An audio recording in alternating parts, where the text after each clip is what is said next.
Welcome back, guys. Today I am gonna be showing you guys how I make my chocolate chip banana bread. Today I'm gonna be doing like a little adult version, spiced up version of it. So I'm gonna be adding some pasta spiced rum to it. So it's gonna be a chocolate rum banana bread. However, the rum is optional if you don't want to add it. For this, you're going to need bananas, of course. You're going to need eggs, baking soda, baking powder, water, chocolate chips, sugar, salt, oil, rum, spices, flour, and nuts. I'm going to be adding, that's totally optional too. If you're allergic to nuts, you do not have to add it. Right, guys, one of the first things that I do before I start baking is I get my pans ready. So go ahead, spray your pans and set your oven to 350 degrees so it can be preheated. Secondly, we're gonna you can mash your bananas or you can pop it in the food processor, which I'm definitely gonna do. I'm just gonna pop it in the food processor and get it all pureed. So you can mash it with a fork, but I'm definitely gonna buzz mines. There we have it. This is fully pureed, and I'm gonna just set this aside. Now we're gonna start the process. First, we're gonna start with our oil and the sugar. So for this, you would only be using 1 cup of oil. All right.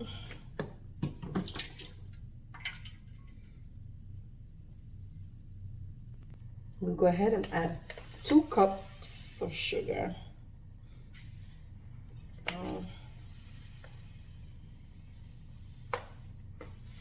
2. Once you've measured that, let's get a nice mix on it. And go ahead and crack your eggs, and we will start to emulsify the eggs into the sugar and oil mixture.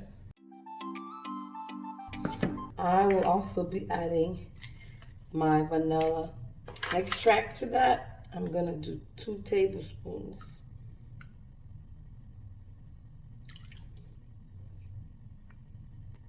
Now I'll be adding my egg and vanilla to that mixture of sugar and oil.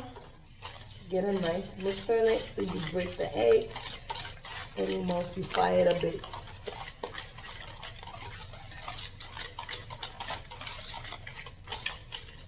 Once that's fully mixed in, go ahead and add your mashed bananas.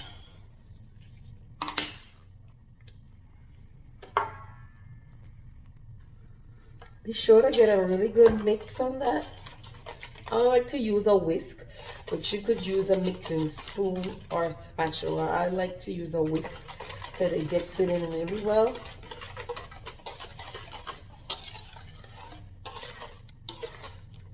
There we have it. So now let's go ahead and measure all of our dry ingredients into this.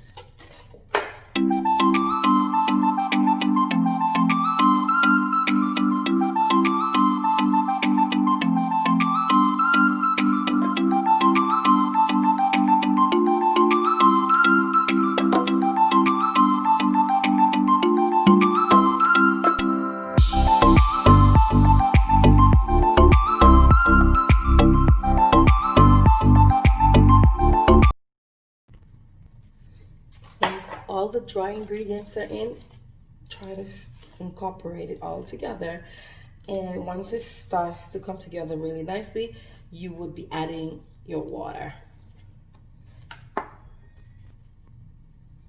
For this recipe calls for 2/3 cup of water. Helps to loosen it up a bit, and then you can get it fully mixed in. All right, guys. Looking really good. Once it's fully mixed in, go ahead and add your nuts or your chocolate chips, whichever you choose. If you want to use the nuts, that's totally optional.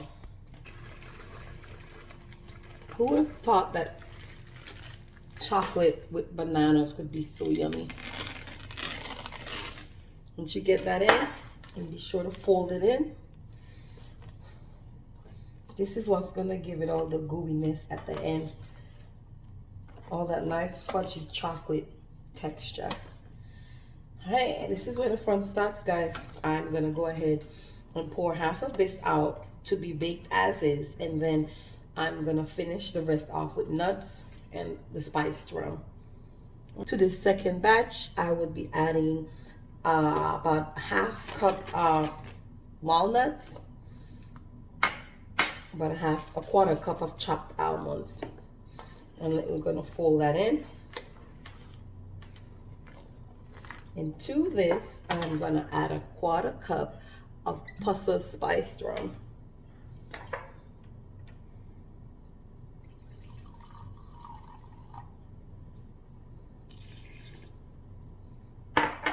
Get that incorporated. Smells so good.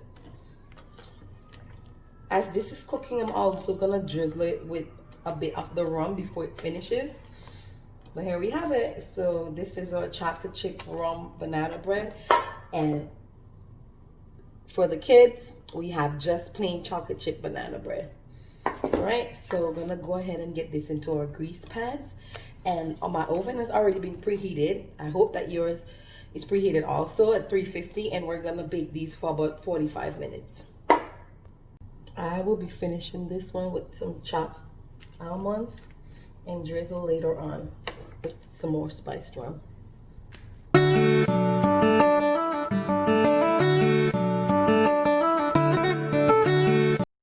Out the oven, we're gonna get the rum on them.